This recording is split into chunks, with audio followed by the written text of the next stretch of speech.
बिस्मिल्लाहिर्रहमानिर्रहीम, अस्सलाम वालेकुम। मैं हूं चौधरी इरफान ज़हीर और आपको स्पोर्ट्स क्लब में वेलकम कहता हूं। नाज़रीन, पाकिस्तान और इंग्लैंड की सीरीज़ जारी है और इंग्लैंड की सी टीम ने पाकिस्तानी ए टीम को 3-0 से वाइट वॉश कर दिया। इससे हमारे सिस्टम पे काफ़ी क्वेश्चन राइज होते हैं। सबसे पहले मैनेजमेंट के ऊपर बात करनी चाहिए कि क्या वो ऐसे लोग हैं जो डिज़र्व करते हैं पाकिस्तानी टीम को कोचिंग के लिहाज से। कैप्टनसी के ऊपर काफ़ी क्वेश्चन राइज हुए। क्या बाबर इस कैलिबर के है कैप्टन के, क्या वो इतनी जल्दी इस चीज़ के लिए वो उनको साइन करना चाहिए था। इसके अलावा हमारा डोमेस्टिक स्ट्रक्चर के ऊपर बात करनी चाहिए। क्या हमारे उस तरह की प्रोडक्ट तैयार नीचे से हो रही है जो इंटरनेशनल लेवल पे जाके सर्व कर सकती है। तो इसके लिहाज से काफ़ी ज़्यादा क्वेश्चन है और इसमें हमारा पीएम से भी ज़रूर हम अपील करना चाहेंगे इस अपने प्लेटफॉर्म से कि आप खुदारा ऐसे लोगों को लेके आएँ जो क्रिकेट को समझते हों, क्योंकि आपसे ज़्यादा इस गेम को कोई नहीं समझता। और ऐसे लोगों को लेके आएँ जो right person for right job के लिहाज से बात की जाती है, उनको होना चाहिए। इसमें फिर हमने मज़ीद देखा कि कल T20 मैच खेला गया। पाकिस्तान ने बड़ा अच्छा पहला आगाज़ किया, 1-0 से हो चुके। अब दूसरा मैच आज खेला जा रहा है, देखते हैं कौन विक्ट्री स्टैंड पे आता है और देखना पड़ेगा क्या पाकिस्तानी टीम इसी तरह की रिडेम्पशन कर पाएगी जिस तरह वाइट वॉश उन्होंने किया, और हम क्या सक्सेसफुल हो पाएंगे T20 सीरीज़ के ऊपर। इस पर बात करने के लिए आज हमारे जो गेस्ट है बहुत ही स्पेशल है तो टेस्ट क्रिकेटर, बट जो उनकी रिकग्निशन बनी, जो आजकल हम उनको मीडिया पे देखते हैं, वो उनका दबंग किस्म का स्टाइल जो है और जितना उनका वो स्टाइल बोलते हैं वो माशाल्लाह वो बहुत ही आउटस्टैंडिंग है। जी, हमारे साथ शो में मौजूद है one and only Tanveer Ahmed. अस्सलाम वालेकुम तनवीर भाई। भाई कैसे हैं आप? ठीक ठाक हैं? अल्लाह का शुक्र जी, बहुत शुक्रिया आपके कीमती टाइम का। जी तनवीर भाई, काफ़ी लंबी आज डिस्कशन करना चाहूँगा आपसे, लेकिन सबसे पहले कुछ आपके अर्ली डेज और उसके बारे में जानना चाहूँगा। मैं ये क्वेश्चन सबसे इसलिए पूछता हूँ कि ओबियसली हर बंदा कई लोगों का रोल मॉडल भी होता है, तो आपके ओबियसली उसका बताइए कैसे जर्नी स्टार्ट हुआ और कैसे पैशन क्रिएट हुआ आपके अंदर। ओबियसली पाकिस्तान में यही एक स्पोर्ट सबसे ज़्यादा खेली जाती है, तो इनिशियली डेज का ज़रूर हमसे शेयर करें। देखिए, जाहिर सी बात है, आप सबको पता है कि जो भी क्रिकेटर होता है वो सबसे पहले उसने गलियों में क्रिकेट स्टार्ट की। और आजकल तो खैर मेरा ख्याल है अब गलियों की भी क्रिकेट नहीं रही, स्ट्रीट में इतनी ज़्यादा क्रिकेट खेली, सब कुछ खेली। क्रिकेट का वैसे मुझे शौक नहीं था, लेकिन मुझे फास्ट बॉलिंग का शौक हुआ। पहले तो मैं बैटिंग किया करता था टेप बॉल से जब खेलते थे, लेकिन जब फास्ट बॉलिंग करना शुरू की तो मैंने वकार यूनुस जो हैं उनको देख के मैंने बॉलिंग की, और बहुत से लोगों ने उनको देख के बॉलिंग भी की। आजकल के जितने भी लड़के आ रहे हैं वो उनको ज़रूर फॉलो करते होंगे, तो उनको देख के क्रिकेट स्टार्ट की। हमारे टाइम पे तो ना कोचिंग का सिस्टम था ना कुछ था, बस टीवी पे उनको देखते थे भागते हुए। हम सोचते थे, उनको ऐसा होता था कि कभी कभार ऐसा होता था कि वो बॉलिंग कर रहे हैं, वो भाग रहे हैं, और मैं उसको बार बार देखता था कि किस तरीके से भाग रहे हैं, उनका एक्शन किस किस्म का है, उनका सेलिब्रेशन का स्टाइल किस किस्म का है। यॉर्कर्स जो थी बड़ी एक्स्ट्राऑर्डिनरी किस्म की उनकी यॉर्कर्स थी, तो पूरी दुनिया में उनका बड़ा नाम था। तो मैं भी ये सोचता था कि इस तरीके से बना जाए कि अब परफॉर्मेंस वाइज तो वैसे तो हम नहीं बन सके, लेकिन सोचते थे कि ऐसा होना चाहिए। आपके डेब्यू की तरफ आते हैं। आपने 2010 में यूएई के अंदर साउथ अफ्रीका के अगेंस्ट डेब्यू किया और माशाल्लाह आप उन बॉलर्स के अंदर है जिन्होंने पहले मैच के अंदर ही 5 आउट किए। थोड़ा सा उसका भी हमारे साथ शेयर करें कि वो कितनी बड़ी अचीवमेंट लगी, क्योंकि यूएई की पिचेस तो कराची से भी बुरा हाल है उनका कि बॉल उठती नहीं है और माशाल्लाह बड़ा देखिए, उससे पहले की जो सीरीज थी हमारी इंग्लैंड की सीरीज थी 2010 में, फर्स्ट टाइम मेरा नाम आया था और मुझे खुशी भी बड़ी हुई थी कि चीफ सिलेक्टर जो थे मोहसिन हसन खान साहब थे। मैं हर जगह जिक्र करता हूँ उनका। मेरी आदत है जो मेरे लिए कुछ करता है, जो मेरा ख्याल करता है या रिस्पेक्ट देता है मुझे, मैं हमेशा उसको याद रखता हूँ। उन्होंने मुझे समझा, मुझे रिस्पेक्ट दी, उन्होंने मुझे फ़ोन किया कि आपका नाम आया, मैं बड़ा खुश हुआ। खैर, इंग्लैंड के टूर पे गए, 6 के 6 टेस्ट मैच थे, एक टेस्ट मैच नहीं खिलाया गया मुझे दबा के बॉलिंग करवाई गई। मतलब यानी अब हमें समझ आती है कि अगर आप किसी के पसंद के नहीं हो, अगर आपको कप्तान नहीं पसंद करता या आपको कोच पसंद नहीं करता या टीम मैनेजमेंट में से कोई से भी लोग आपको पसंद नहीं करते, तो वो पूरी कोशिश करते हैं कि ये किसी ना किसी तरीके से अनफिट हो जाए। बॉलिंग करवाते थे, बॉलिंग कोई नहीं लेता था मुझसे, पूरा स्पेल बॉलिंग करता, नेट पे करता रहता था। मैं खुद ही कहता था जाके वकार भाई को कि वकार भाई मैं थक गया हूँ, बस ये बॉलिंग कर ली है मैंने। तो आहिस्ता आहिस्ता पता चला, वहां पे थ्रोए करवाई गई मुझसे कि थ्रोए, अब मैं टीम का मेंबर हूँ, मुझसे थ्रोए करवाई जा रही है वहां पे। तो बाद में पता चला कि ये जानबूझ के ये चीजें होती हैं कि लड़का अनफिट हो जाए। हालांकि मेरा काम तो नहीं था थ्रोए करवाना, तो खैर वो जो सीरीज थी वो पूरी नहीं खेली। उसके बाद जब साउथ अफ्रीका के अगेंस्ट हम अबू धाबी में गए, पहला टेस्ट मैच नहीं खेला जो दुबई जी। में हुआ, उसमें मेरे साथ और मोहम्मद शमी के साथ, हम दोनों नहीं खेल रहे थे। हम दोनों के साथ वो हाल हो रहा था जैसे एक, मतलब एक दुश्मन के साथ नहीं होता वो, उस किस्म का वो हाल हो रहा था। मैच स्टार्ट होने से पहले जो वार्म अप होता था वो हो गया, वो भी किया सब कुछ। उस उसके बाद 100 स्प्रिंटें लग रही हैं। सबूर ट्रेनर थे वहां पे। अच्छा। मेरे सामने मेरे सामने बोला गया सबूर को कि भाई हम लोग अनफिट हो जाएंगे, लेकिन उसने बोला भाईजान मैं की करा, सानू ऑर्डर देते गए ने, ठीक है, ये अच्छा। हाल था। उसके बाद जब ये लंच ब्रेक होती थी उसमें आकिब भाई हमें लेके जाते थे। हम नए बॉल से 6-6, 5-5, 6-6, 7-7 ओवर नए बॉल से कर रहे हैं। उसके बाद हमने वो किया, फिर उसके बाद 5-5 ओवर, 4-4 ओवर पुराने बॉल से बॉलिंग की। ये हमारी ट्रेनिंग होती थी। फिर उसके बाद मैच के बाद भी कुछ ना कुछ चलता रहता था। 4-5 दिन यही कुछ होता रहा हमारे साथ, हम्म। ठीक है। और समझ आती है ना आहिस्ता आहिस्ता। फर्स्ट टाइम आपको नहीं समझ आती, लेकिन अब समझ आती है कि पाकिस्तान टीम में आपके साथ क्या क्या। आपको बताऊं, मैं जब पाकिस्तान जब टीम ये मुझे बताया गया कि आप खेल रहे हैं, मैं पूरी रात सोया नहीं था, क्योंकि उसकी वजह ये थी, मैं ये सोचता था कि जिस जगह पे खिलाना चाहिए था मुझे, वहां मैं खेला नहीं, और जिस जगह नहीं खिलाना चाहिए था या जो भी है वहां मैं खेल रहा हूं। खैर अगेंस्ट साउथ अफ्रीका सोया नहीं पूरी रात, बिल्कुल नींद नहीं आई। तो सुबह उठ के मैच खेलना था। आपके सामने 6 आउट किए, और आप अगर वो मेरे आउट देखें और जी। जिन जिन लोगों के ऊपर पिक्चर्स जा रही हैं, ये तस्वीरें जा रही हैं, आपको साफ पता चल जाएगा कि ये दिल से खुश हो रहे थे या नहीं हो रहे थे। वो अल्लाह अच्छा। ताला ने मुझे इज्जत दी। पूरी कोशिश की गई थी मुझे मरवाने की, कि ये एक भी आउट नहीं करेगा, इसके ऊपर हमारी जान छूट जाएगी। क्योंकि जब मैं टीम में गया था तो मुझे यही ताने मिलते थे, 33 साल का आ गया, 34 साल का आ गया, इनको क्या जरूरत है, अच्छा तनवीर इनको भाई, मैं क्या इस जरूरत पे है लंबी डिस्कशन सिलेक्ट करना करने चाहूंगा की। आपसे इस टॉपिक के ऊपर। थोड़ा सा मैं पहले करंट क्रिकेट के ऊपर बात कर ले, पाकिस्तान और इंग्लैंड की जो सीरीज हो रही है उसके पे भी जरूर आता हूँ। अभी सीरीज हो रही है, हमने पहले 3 ओडीआई की बात कर लेते हैं। उसमें काफ़ी चीज़ें एक्सपोज हुई पाकिस्तानी स्ट्रक्चर के लिहाज से। जैसे मैंने इंट्रो में कहा, हमारा सिस्टम उसमें एक्सपोज हुआ। उनकी सी टीम थी, 20 प्लेयर मेन नहीं थे। उसके बाद उन्होंने इमरजेंसी के अंदर पूरा, हमें प्रेसिडेंट कोई नहीं मिलता कि इस तरह पूरी टीम चेंज कर दी गई हो। 18 लड़के वो नहीं थे, जेफ्रा आर्चर और बटलर को वैसे ही उन्होंने रेस्ट दिया हुआ था, वो खेल नहीं रही। तो 20 लड़के जिस टीम के ना हो, सी टीम आई और इतने कॉन्फिडेंट थे वो कि इजीली थ्रू कर गए। तो ये एक चीज़ देखने की है कि हमारा सिस्टम बड़ा, इस पर क्वेश्चन मार्क आते हैं। दूसरा इसके साथ मेरा ये है कि हमें कोचिंग का बड़ा प्रॉब्लम नज़र आया कि हमारे पास कोई बी या सी प्लान नज़र नहीं आया किसी भी जगह पे। जब से ये नई मैनेजमेंट आई है, मैंने देख रहा था, अक्सर मैं बात करता हूँ, हर अपने गेस्ट से भी करता हूँ, कि 2010-11 के बाद दुनिया की क्रिकेट बड़ी साइंटिफिक होना शुरू होगी, एग्रेसिव मोड में चली गई। जैसे हमने देखा इंडिया, ऑस्ट्रेलिया, न्यूजीलैंड, इंग्लैंड, इन्होंने बड़ी फास्ट ट्रैक पे आगे 330, 350, 60 की क्रिकेट खेलना शुरू कर दी। मैं ओडीआई की बात कर रहा हूँ। हम उल्टे ट्रैक पे जाना शुरू कर दिए। मिसबाह उल हक कैप्टन बने, टिमिड अप्रोच के साथ हम आगे 250, 60 करते थे। सईद अजमल या 1-2 बॉलर, उमर गुल का अच्छा स्पेल हो गया तो हम जीत जाते थे। नॉर्मली मोस्टली मैचेस हम मारते थे और यूएई के अंदर ज़्यादा हम मैचेस खेलते थे।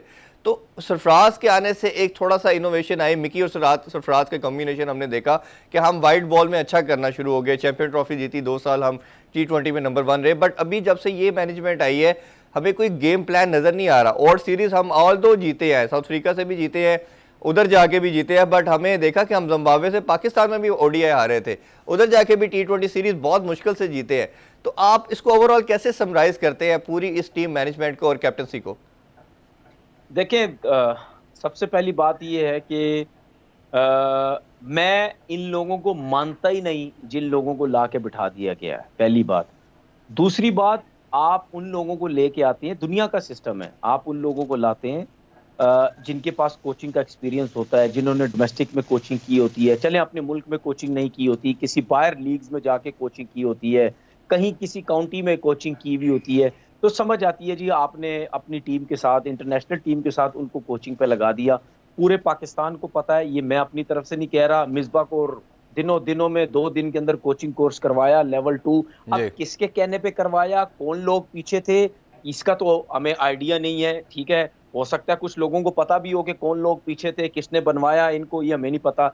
लेकिन हमें नजर आया ये टोटली एक चीज रॉन्ग हुई है। एक ऐसे कोच को आपने बना दिया, पाकिस्तान टीम हाथ में दे दी, जो सारी जिंदगी जिसके ऊपर टैग लगा रहा है कि टुक टुक क्रिकेट खेलता रहा है, कप्तानी भी करता रहा है, जब से मिसबा उल हक कप्तान बने पाकिस्तान टीम के जी 2010 में, उसके बाद से लेकर आपकी जो क्रिकेट है, जो छक्के चौके वाली क्रिकेट होती थी, जो अग्रेसिव क्रिकेट होती थी, वो सारी खत्म हो गई। ट्रू ठीक है, क्योंकि वो जो कप्तान के ऊपर टीम चलती है, कप्तान की जो सोच होगी, कप्तान उसी तरीके से लेके चलेगा। मैंने कहीं एक बात की थी, देखें मिसबा के बारे में बहुत सी चीजें ये मशहूर ये भी है डोमेस्टिक क्रिकेट में भी।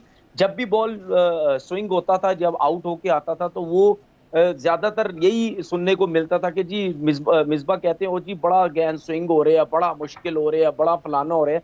तो इस तरीके से वो डोमेस्टिक में भी प्लेयर्स थोड़े से इस तरह की बातें करके वो उसको उनको जरा परेशान करते थे कि यार ये बड़ा मुश्किल हो रहा है। ठीक है ना, तो इस किस्म की सोच के बंदे को आपने पाकिस्तान टीम का कोच बना दिया। उसके बाद आपने जो हाल हुआ आपकी पाकिस्तान टीम का, सबको डिफेंसिव कर दिया। फिर उसके बाद आपने वकार यूनुस साहब को टीम में लेके आ गए एज अ बॉलिंग कोच। उससे पहले हेड कोच रहे, फिर बॉलिंग कोच लेके आ गए। चौथा टेन्योर है उनका। जी मैं चौथा टेन्योर उनका चल रहा है। कहने का मकसद ये है कि आप जब आजमाए हुए लोग हैं, आप क्यों उन लोगों को लेके आ रहे हैं? ये मुझे पाकिस्तान क्रिकेट बोर्ड की समझ नहीं आती। और हमारे लोग ये समझते हैं कि जिसने ज्यादा क्रिकेट खेली हुई है उसी को ही सब कुछ पता है। भाई जो थ्रू प्रोसेस अगर नीचे से कोई लड़का आ रहा है, जिसने अंडर 19 में कोचिंग की है, जिसने ए के साथ की हुई है, जिसने बेताशा नीचे से जूनियर लेवल पे कोचिंग की हुई है, वो उसको भी एक्सपीरियंस हो सकता है। अगर उसने लेवल 4 किया हुआ है कोचिंग कोर्स, वो भी पाकिस्तान टीम का कोच बन सकता है अगर उसने फर्स्ट क्लास क्रिकेट भी खेली हुई है। एग्जाम्पल्स दुनिया में हैं, जिन्होंने इंटरनेशनल क्रिकेट नहीं खेली वो बड़ी बड़ी टीमों के कोचेस बने हुए हैं। तो बात यह है कि हमारा सिस्टम जो है वो बहुत तबाही है, बहुत बिगड़ा हुआ सिस्टम है। हम लोग ये अपने सिस्टम को कभी भी ठीक नहीं कर सकते। अब मुझे ये बताएं, इंग्लैंड की बी टीम आपको मार के चली गई, किसको फायदा हुआ? इंग्लैंड को फायदा हुआ। उनको ये पता चला कि जो हमारे प्लेयर्स हैं उनमें इतना टैलेंट है, जो प्लेयर्स हमने बैकअप पे रखे हुए थे उनमें इतना टैलेंट है कि वो उन्होंने बड़ी टीम को जाके मार दिया। और उन्होंने बहुत अच्छी क्रिकेट और बहुत समझदारी से क्रिकेट खेली। तीसरे ओडीआई में उन्होंने जिस तरीके से रन्स चेज किए, हम नहीं सोच पा रहे थे कि रन्स भी चेज करेंगे, लेकिन कर लिया। हमने क्या किया, हमारी टॉप टीम है, हमारे जो सिलेक्टर्स हैं वो ऐसे बिठाए हुए हैं, जो यस मैन है, जानबूझ के ला के बिठाए जाते हैं। ये मेरी बात हमेशा याद रखिएगा। मेरी बातें तो किसी को कोई मानेगा नहीं, कोई बड़ा नाम कभी भी नहीं मानेगा, क्योंकि उनको तकलीफ होती है मेरी बातों से। हमारी जितनी बड़ी सीटें हैं उन जगहों पे लाए ही ऐसे लोग जाते हैं कि उनसे काम करवाया जाए। ठीक है ना, उसके बाद जो हाल होता है पाकिस्तान क्रिकेट का वो आपके सामने है। मुझे एक चीज बता दें, ये जितने भी हमारे बड़े बड़े एक्स क्रिकेटर हैं, बड़े अपने आप को, कोई कहते हैं जी I am very professional man, ठीक है, कोई इस किस्म की बातें करता है, कोई कहता है जी मतलब यानी ये क्या हो रहा है पाकिस्तान क्रिकेट के अंदर, ठीक है, कोई क्या बातें करता है। इनको सिर्फ टीवी पे आके देखा करो, बड़े कोई सेट सूट होके, बड़े कोई नए कपड़े कुपड़े पहन के बैठे होते हैं ये टीवी पे, ठीक है, और सिखा रहे किसको है क्रिकेट? हमें क्रिकेट सिखा रहे हैं जो उनसे कम खेले हुए लड़के हैं। ठीक है, ये इनकी नजर में है। मैं भी पाकिस्तान खेला हुआ हूं, मुझे भी स्टार लगा हुआ है, मैं तो इनके साथ अड़ी लेता हूं, मैं तो इनके साथ मुकाबला करता हूं कि आओ देखते हैं कि आपने ज्यादा क्रिकेट खेली हुई है या हमने कम खेली, आपको ज्यादा पता है या हमें ज्यादा पता है। ठीक है, उसके बाद क्या होता है, ये इतने बड़े स्टार बनते सब, ये क्या इनके आंखें नहीं है? इनको नजर नहीं आता कि किस किस्म का लड़का पाकिस्तान टीम में आ रहा है, किस किस्म की सिलेक्शन हो रही है, क्या फिटनेस जो लड़कों की है वो पाकिस्तान टीम में आ रहे हैं, ठीक है, क्या मतलब परफॉर्मेंस है। ये सब किसकी बातें करते हैं? किसकी बातें करते हैं? ये 90s वाले जितने भी हैं, इमरान खान की बातें करते हैं। वो इमरान भाई से हमने ये सीखा, इमरान भाई से क्या सीखा आपने? इमरान भाई से, इमरान भाई ने पाकिस्तान क्रिकेट को प्लेयर्स निकाल के दिए हैं। इमरान भाई ने आप सबों को बताया कि क्रिकेट खेलनी किस तरह है। और भाई आप लोग जब क्रिकेट खेलते थे कितने प्लेयर आप लोगों ने बनाए, कितने प्लेयर्स बना के दिए? मुझे एक प्लेयर ये बना के बता दें कि भाई आपकी क्रिकेट में, आप लोगों की कप्तानी में, ये जितना अरसा आप लोग क्रिकेट खेले हैं, कितने प्लेयर हमें बना के दिए? मैं जब से इमरान भाई की कप्तानी खत्म हुई है उस दिन से लेकर आज दिन तक मैं यही सुनता रहा हूं, वो उसके साथ ड्रामेबाजियां कर रहा है, वो उसको बॉलिंग नहीं देता था, वो उसको टीम में नहीं रखने देता, खिलाता था। इनकी ग्रुपिंग बनी हुई होती थी, वो उसके साथ लड़ रहा है, वो उसकी कप्तानी में नहीं खेलना चाहता। मैं सीनियर हो गया हूं, मैं कप्तान क्यों नहीं हूं? पाकिस्तान टीम का इमरान भाई की कप्तानी के बाद सिर्फ इक्का दुक्का प्लेयर होगा जो सीनियर होगा और उसने पाकिस्तान टीम की कप्तानी नहीं की। हर कोई लड़ता रहा है पाकिस्तान टीम की कप्तानी के लिए। True. इन लोगों ने तबाही मचा दी पूरी पाकिस्तान टीम की। तो बातें करते हैं ये कि पाकिस्तान टीम कहां जा रही है, पाकिस्तान टीम। और भाई जो बीज बोया वो आप लोगों ने बोया है। जब इमरान भाई कप्तान थे, एक ही बंदे के हाथ में टीम थी। आप अपनी टीम देखें किधर से किधर चली गई है। जब तनवीर आप भाई थोड़ा सा लोगों के कैप्टनसी का सबों के पास टीम आई है, आप लोगों ने क्या पाकिस्तान टीम का हाल किया है? जी तनवीर अहमद से बड़ी इंटरेस्टिंग गुफ्तगू जारी है, but it's time for short commercial break. Don't go anywhere, stay with अस।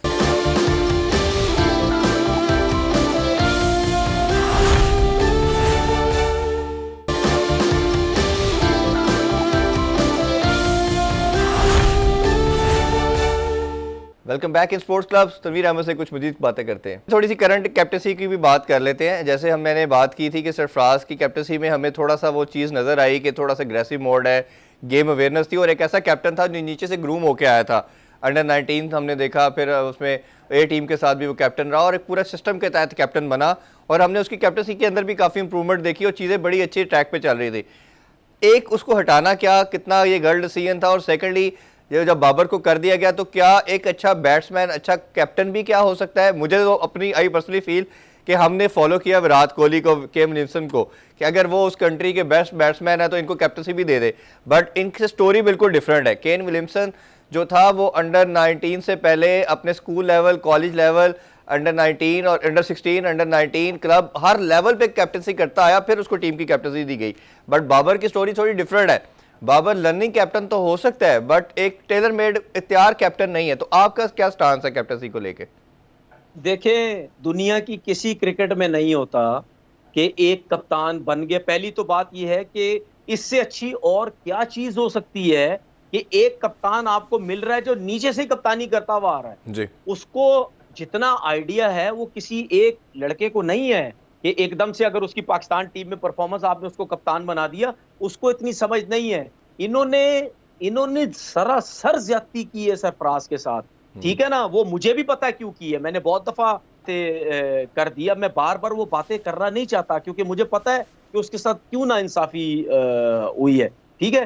दूसरी बात ये कि अगर सरफराज अगर अपनी कप्तानी में खुद ऊपर नहीं आ रहा था, नीचे के नंबर्स पे जा रहा था, वो दूसरों को ऊपर भेज रहा था, ठीक है। आप समझते थे जी ऊपर आना चाहिए इसको, ये डर डर के नीचे चला जाता है, ठीक है। जब मिसबा साहब आए, मिसबा साहब के होते हुए ये टीम से बाहर हो गया, इसको कप्तानी से किया, टीम से भी फारिग कर दिया। भाई उसको कप्तान आप रहने देते, आप उससे बात करते कि भाई वजह क्या है कि तुम कप्तान हो, तुम ऊपर क्यों नहीं जा रहे, तुम नीचे जाके क्यों बैटिंग कर रहे हो, तुम्हें कोई प्रॉब्लम है, कोई मसला है, हम तुम्हें सपोर्ट करते हैं, तुम कप्तान हो, तुम आईसीसी चैंपियन ट्रॉफी जितवाई है। भाई किसी को हजम ही नहीं हुई, सिंपल। इन लोगों को हजम ही नहीं हुई कि सरफराज जो है आईसीसी चैंपियन ट्रॉफी जीत के चला गया है, ठीक है ना। तो इन्होंने इस वजह से उसको सबसे पहले फारिग किया कि ये ना हो कि कोई और काम कर दे। मैं ये नहीं कहता कि सरफराज की गलतियां नहीं है, इसमें सरफराज की भी गलती है, क्योंकि अगर मेरे नेचर जैसा क्योंकि मेरी नेचर अगर होता और अगर आईसीसी चैंपियन ट्रॉफी जीतता तो मैं तो अपने फैसले खुद करवाता, मैं तो हर किसी को अपने हाथ में रखता, ठीक है। अभी फिर मैं आपको एग्जांपल देता हूं, ठीक है। हमारे पाकिस्तान के जितने भी लोग हैं इमरान भाई की मिसालें देते हैं, यार इमरान भाई क्या कप्तान थे, इमरान भाई क्या फैसले करते थे, इमरान भाई क्या थे। भाई इमरान भाई में क्वालिटी थी, इमरान भाई एक तगड़ा किस्म का बंदा था, तगड़े फैसले करने वाला बंदा था। वो बंदा डरता नहीं था, उस बंदे को पता था कि मैं जितवा रहा हूं पाकिस्तान टीम को, तो मैं क्यों नहीं फैसले अपनी मर्जी से करूंगा, ठीक है। हटाना है हटाओ, मैं अपने फैसले अपनी मर्जी से करूंगा। आपकी एक पर्सनैलिटी होती है, एक विजन होता है, एक सोच होती है कि भाई मैं आपको गारंटी से कह रहा हूं, अगर सरफराज की जगह, सरफराज एक डिफेंसिव टाइप का बंदा, मतलब वो उस पर्सनैलिटी का बंदा नहीं है जिस तरह और एक होता है एक बंदा जिसको फैसले करने में घबराता नहीं है। सरफराज की जगह कोई और होता, मैं बता रहा हूं, वो क्रिकेट बोर्ड को बस अपने शिकंजे में ले लेता, कि जाओ जो करना है करो, मैं जो फैसले करूंगा वही होगा, कप्तान रखना है मुझे रखो, नहीं रखना ना रखो। तो भाई आपको अपने आप को भी करना पड़ता है, लेकिन उसके साथ बहुत नाइंसाफी की। अब सरफराज अगर कप्तानी करता रहता, उसके साथ साथ बाबर आजम खेलता रहता, बाबर आजम खेलता भी रहता, परफॉर्मेंस भी चलती रहती, ग्रूम होता रहता, जी हर चीज के अंदर ग्रूमिंग। और हमारे प्लेयर जो, फिर मैं वही बोलूंगा, पाकिस्तान टीम में आके सिखाते हैं। हम क्या बड़े बड़े नाम टीवी बैठ के कहते हैं जी वो सीख जाएगा वहां जाके, जी वो बैटिंग सीख जाएगा, जी बॉलिंग सीख जाएगा, जी फलाना। भाई आप जब गए थे आप सीखे थे वहां जाके, और हैं? जब पाकिस्तानी आप लोग टीम क्या क्रिकेट खेल सीखने रहे थे की, क्या आप सीख रहे थे वहां तनवीर पे भाई जाके? पाकिस्तानी टीम क्या सीखने का मैं, आपने सीखना तो पहले है, इधर आके तो परफॉर्म करना है, चाहे वो कोच है या प्लेयर है या और कैप्टन है। सर इनकी नजर में सीखना है ना, मेरी नजर में सीखना नहीं है। हम्म, आपने जो डोमेस्टिक क्रिकेट में सीखना था सीख लिया, ठीक बात। ठीक है। अब आप जो ये बातें इस्तेमाल करते हैं, हमारे जितने भी बड़े बड़े नाम हैं कि सीखना है, भाई आपकी सिलेक्शन ही गलत हो रही है। प्लेयर ही आप वही पाकिस्तान टीम में लेके आते हैं जो डोमेस्टिक में सीखा हुआ ही नहीं होता है, जी जिसकी परफॉर्मेंस ही नहीं होती है। उस्मान सलाउद्दीन 8-9 हजार रन फर्स्ट क्लास क्रिकेट में कर चुका है, ट्रू, कहाँ है वो? खुर्रम मंजूर ने रिकॉर्ड तोड़ दिए सारे फर्स्ट क्लास क्रिकेट के, कहाँ ऐसे है ही वो? समी असलम, काबिश समी खान असलम को की 600 बात आउट किया करूंगा आपने, उसके जी। जाया कर दिया आपने उसको, ठीक है। मैं कितने प्लेयर्स आपको ऐसे बताऊं जिसको आप जाया कर रहे हो, ठीक है। अब वो एक लड़का है जिसने 1200 रन किए हैं फर्स्ट क्लास क्रिकेट में, उसका नाम क्या, नाम भूल गया हूं मैं, जिन्होंने 37 ठीक साल है रिकॉर्ड ब्रेक किया है लास्ट सीजन के अंदर। जी। उस लड़के का मैं नाम भूल गया, तो उसमें क्या, उसका क्या कसूर है फिर? ये तो अच्छा है, 4 डे क्रिकेट का एक लड़का 1200 रन कर, उसका क्या कसूर है? जी पीएसएल के दो आउट करने वाले लड़कों को, 2 छक्के मारने लड़ने लड़कों को आप टीम में लेके आते हो, साफ नजर आ रहा है यार, इसमें क्या गलत है? साफ नजर आ रहा है, लाया जा रहा है लड़कों को, तो क्या मतलब हम बोलेंगे भी नहीं? हम बोलेंगे तो सबको तकलीफ होती है। अच्छा तनवीर भाई, मैं थोड़ी सी इसी बात डोमेस्टिक साइड पे आने चाह रहा था कि अभी दो तरह की स्टेट ऑफ माइंड आ रहे हैं। एक अप्रोच ये है जो फवाद आलम की है, मेरा अपना मानना ये था जब मिसबाह उल हक और जैसे यूनुस खान रिटायर्ड हुए तो एटलीस्ट उस टाइम पे उस बंदे को टीम में आ जाना चाहिए था। पहले 5-6 साल जो ज़ाया हुए वो तो हुए, उसके बाद भी 2-3 साल उसके बेचारे के ज़ाया हुए। एक स्कूल ऑफ थॉट ये है कि ऐसे बंदों को, प्लेयर को लगा रहना चाहिए। दूसरा हमारे पास एग्जाम्पल आती है समी असलम की। समी असलम का जो था, मैं मिकी आर्थर और ग्रांट फ्लार के साथ एक दिन मुलाकात हुई, अक्सर होती रहती थी उनसे। उन्होंने कहा कि पाकिस्तान की 2 प्लेयर आपको, मैंने उनसे पूछा कि आप पाकिस्तान के 2 मुझे बैट्समैन बताएं जो फ्यूचर है, ये 2016-17 की मैं बात कर रहा हूँ आपसे। उन्होंने कहा जी एक आपके पास बाबर आजम है और एक आपके पास समी असलम है, ये पाकिस्तान के अगले 10-15 साल के फ्यूचर स्टार हैं।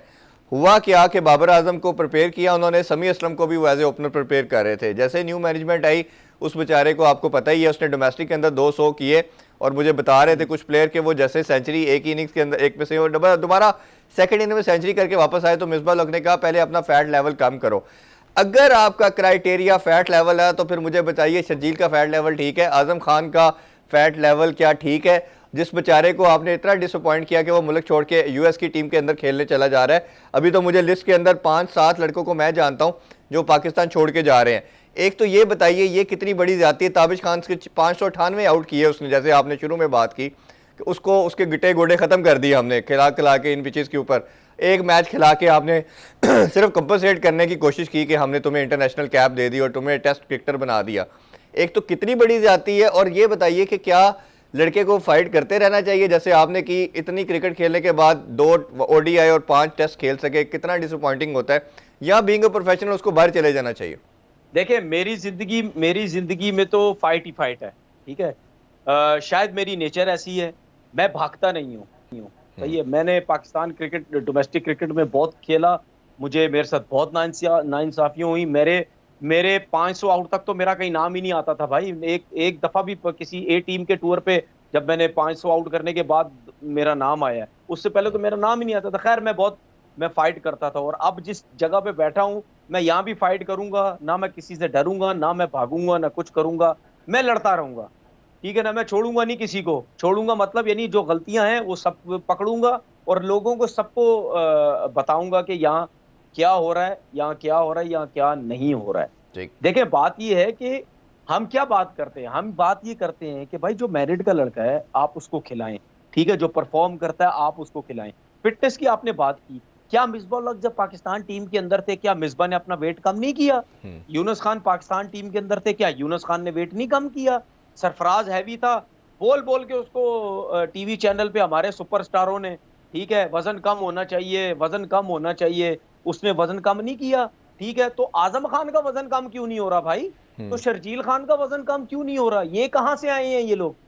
क्या मतलब, यानी ये स्पेशल है लोग हैं क्या? इनका वजन कम नहीं हो रहा भाई? आप लीग्स खेलें, जो करना करें, हम कुछ नहीं कहते आपको। पाकिस्तान टीम है भाई। अब मुझे एक चीज बताएं, कितने बड़े बड़े नामों ने आजम खान के बारे में टीवी पे बैठ के बोला कि यार इसका इसका वजन इतना ज्यादा है। कितने लोगों ने बोला कि इसकी परफॉर्मेंस नहीं है, सिवाय मेरे। क्योंकि मैं ये समझता, मुझे डर नहीं है दोस्ती यारी का, सलाम दुआ का। इन लोगों को डर है। ये लोग इस वजह से नहीं बोले, किसी एक बंदे ने नहीं बोला कि क्योंकि मोइन भाई नाराज हो जाएंगे। मोइन भाई के साथ दोस्ती है सबकी, ये बोलेंगे जी आजम खान के बारे में क्या कर दिया, ठीक है, तो नाराज हो जाएंगे। मैं भी रिस्पेक्ट करता हूं मोइन भाई की, लेकिन मैं कोई आजम के अगेंस्ट नहीं हूं। आप फिटनेस अच्छी करो, आप डोमेस्टिक क्रिकेट में परफॉर्म करो, आओ पाकिस्तान टीम के अंदर, करो 10-10 हजार रन पाकिस्तान टीम के अंदर। मैं सबसे आगे होऊंगा आपको अप्रिशिएट करने के लिए। मैं आपके लिए खड़े होकर क्लैपिंग करूंगा। मैं ट्विटर पे आपके लिए मैसेज करूंगा कि यार वेल प्लेड आजम खान, बहुत आला आपने बैटिंग की है, ठीक है। सारे उसकी सपोर्ट कर रहे हैं। उसके बाद मोइन भाई के साथ सारी जिंदगी मैं क्रिकेट खेलता रहा, मुझे अफसोस होता है इन लोगों के ऊपर। सारी जिंदगी उनके साथ मैंने क्रिकेट खेली, और एक दफा भी उन्होंने ये नहीं बोला कि नहीं मैं अपने बेटे को इस तरीके से नहीं पाकिस्तान टीम में आने दूंगा जब तक वो अपना वेट कम नहीं करेगा, ठीक है। उसका क्या बहाना सबने बनाया, ओ जी नेचुरल टैलेंट है, ओ जी नेचुरल टैलेंट है, छक्के मार लेगा, सब कुछ कर लेगा, बस जिसको खिलाना है उसको खिलाना है। ये सारे एक है, ये सब सपोर्ट करते हैं एक दूसरे को, ठीक है। मिसबाह उल हक पाकिस्तान टीम के हेड कोच है। मिसबाह के पास हिम्मत थी मिसबाह में कि प्रेस कॉन्फ्रेंस में आके कहे नहीं जी ये बंदा मुझे नहीं चाहिए। जिस तरीके से विराट कोहली ने अपने प्लेयर के बारे में बोला कि ये लड़का मुझे नहीं चाहिए, ये फिटनेस इसने क्लियर नहीं की है, फिटनेस में फेल हो गया है, मुझे नहीं चाहिए लड़का ये पाकिस्तान इंडियन टीम के अंदर। उस तरीके से बोलो ना आप लोग। तो बाबर तो बोल सकता है सर, बाबर भी नहीं बोलता तनवीर भाई, पास नहीं करता या अपना वजन कम नहीं करता। 11 लड़के तो बाबर ने, तो बाबर को भी तो थोड़ी करेज शो करनी पड़ेगी कि अगर आप तीनों फॉर्मेट के कैप्टन है और आपको पूरा कंट्री सपोर्ट कर रही है, तो बाबर भी तो करेज शो कर सकता है। और उसको तो अथॉरिटी भी दे दी गई है कि मैंने प्लेइंग 11 उसकी मर्जी से होगी। अंदर आपके सामने है, बहुत सी चीजें ऐसी होती हैं, हो चुकी हैं। अगर उनके एग्जाम्पल सेट कर दिए जाते तो आज ये चीजें नहीं होती हैं पाकिस्तान टीम के अंदर। आपसे मेरा एक सवाल है, आप ना जवाब दें, लेकिन आपसे मेरा एक सवाल है, इस टाइम पाकिस्तान क्रिकेट इसमें इदारे के अंदर एक बंदा ऐसा बता दें, ऊपर से लेकर नीचे तक एक बंदा आप मुझे बता दें जो वाकई मेरिट का बंदा लगा हुआ, एक बंदा कोई नाम बता दें आप, कोई एक बंदा। बिल्कुल ठीक कह रहे हैं जो जो वाकई जेन्युइन आदमी है, जो जो जो ड्रामेबाज नहीं है, ठीक है, जो बिल्कुल एक मतलब समझता है कि पाकिस्तान क्रिकेट को अच्छा होना चाहिए, जो मेरिट के फैसले करने वाला बंदा है, एक भी नजर आएगा? यूनुस खान से तो आपकी डील नहीं बनती, वो आया बेचारा यूनुस खान बेचारा, फिर आपका बात खत्म होगी। राशिद लतीफ आपके सामने है, ठीक है, आपकी उनके साथ तो बातचीत बनती नहीं है। वो बंदा भी सारी जिंदगी बोल बोल के थक गया कि क्या है, क्या सही है, क्या गलत है, वो बोल गए, अब हमारी बारी है, अब हम भी बोल बोल के थक जाएंगे। अच्छा, मैं आपके प्रोग्राम से हवाले से एक और मैं एक चीज बता दूं। मेरी इमरान भाई से इस प्रोग्राम में बैठ के एक रिक्वेस्ट है कि आपने हमेशा उन लोगों को अपनी मीटिंग में बुलाया है जो बहुत बड़े बड़े बड़े नाम है पाकिस्तान क्रिकेट के, ठीक है ना। मेरी इमरान भाई से रिक्वेस्ट है कि आप उन लोगों को अपने मीटिंग में बुलाएं जिन्होंने कम क्रिकेट खेली हुई है, जिन्होंने बहुत एफर्ट की हुई है पाकिस्तान खेलने के लिए, ठीक है। उन लोगों को बुलाएं, ठीक है। फिर वो आपको बताएंगे कि क्या सही है, क्या गलत है, क्या जो बड़े नाम थे उन्होंने आपको क्या एडवाइजें दी है, जो हम कह रहे हैं हमने क्या एडवाइस दी है, ठीक है ना। मैं आपके प्रोग्राम से ये रिक्वेस्ट करना चाह रहा हूं, अगर मुझे कोई भी बंदा कहीं भी बुलाएगा, किसी टाइम भी बुलाएगा कि यार इमरान भाई से मिलना है, ये इमरान भाई से बैठ के बात करनी है, मैं एनी टाइम हाजिर हूं, किसी टाइम भी मैं उनके पास जाने के लिए तैयार हूं। जितनी टाइम से गुफ्तगू जारी है, ब्रेक से वापस आके इनसे जरा टीम सिलेक्शन और डोमेस्टिक स्ट्रक्चर के हवाले से बात करेंगे। कहीं नहीं जाइएगा, मिलते हैं आफ्टर शॉर्ट ब्रेक।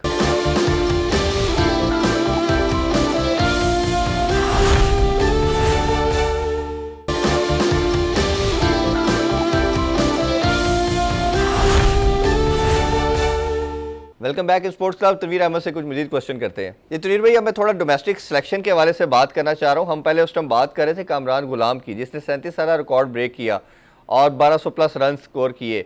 उस बेचारे को टीम में सेलेक्ट नहीं किया जाता। इसी तरह हमने ताबिश की बात की, मल्टीपल एग्जाम्पल हम डिस्कस कर चुके हैं।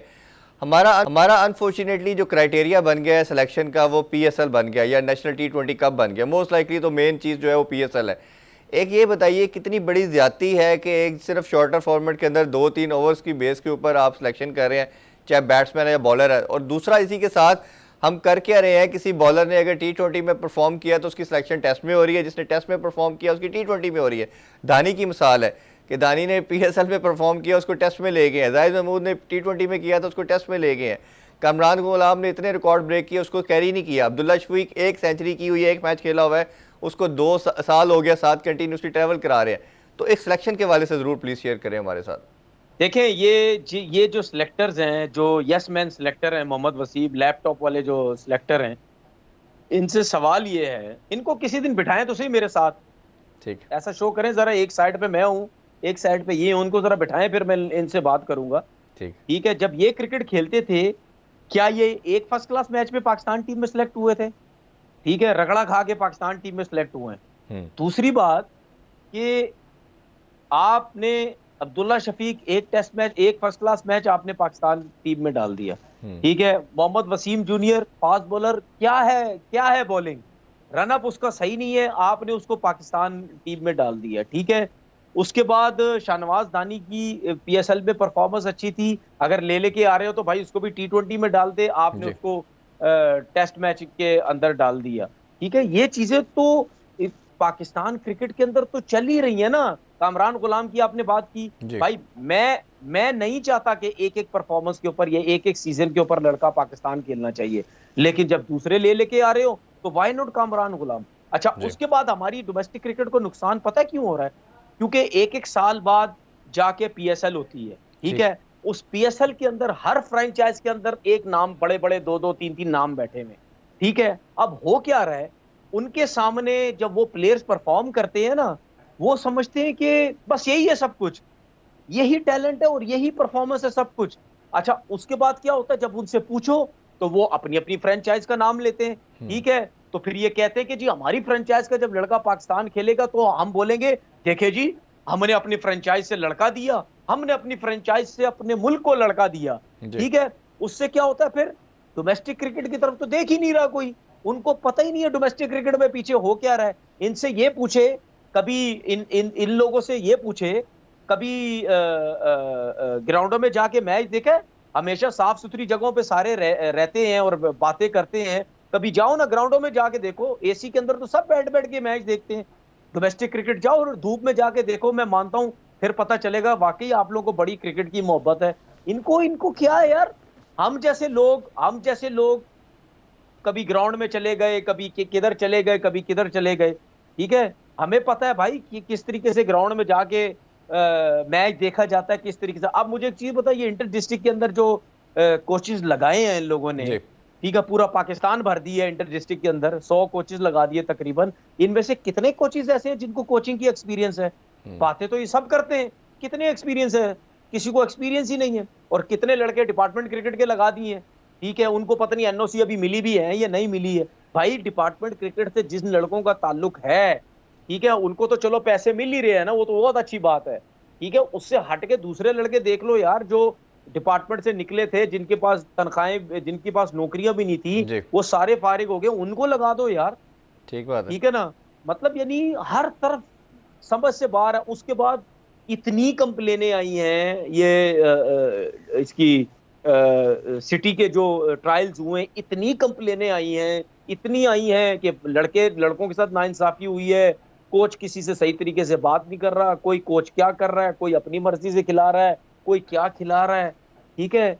कोई किसी का बेटा सिलेक्ट हो रहा है, किसी का रिश्तेदार सिलेक्ट हो रहा है, किसी का क्या हो रहा है यार। ऊपर से लेके नीचे तक तो हर चीज बिगड़ी हुई है। क्लब क्रिकेट आपकी हो नहीं रही। बातें कितनी की थी इन लोगों ने, 2-2.5 साल हो गए इनको आते हुए। ओ जी क्लब क्रिकेट यूं हो जाएगी, रजिस्ट्रेशन हो रही है तो फलाना हो रहा है, तो ये हो रहा है, वो हो रहा है। मैं वो बातें करता हूं जो ये लोग खुद करते हैं, मैं उन बातों के अगेंस्ट जाता हूं, मैं अपनी तरफ से बातें नहीं करता। ये जो खुद करते हैं मैं वो बातें करता हूं। कि भाई आपने तो ये सब कुछ किया हुआ था, क्या किया आप लोगों ने? किया तो ठीक। कुछ भी नहीं है। वो कहते हैं जी पाकिस्तान क्रिकेट ये हो जाएगी, पाकिस्तान क्रिकेट वो हो जाएगी।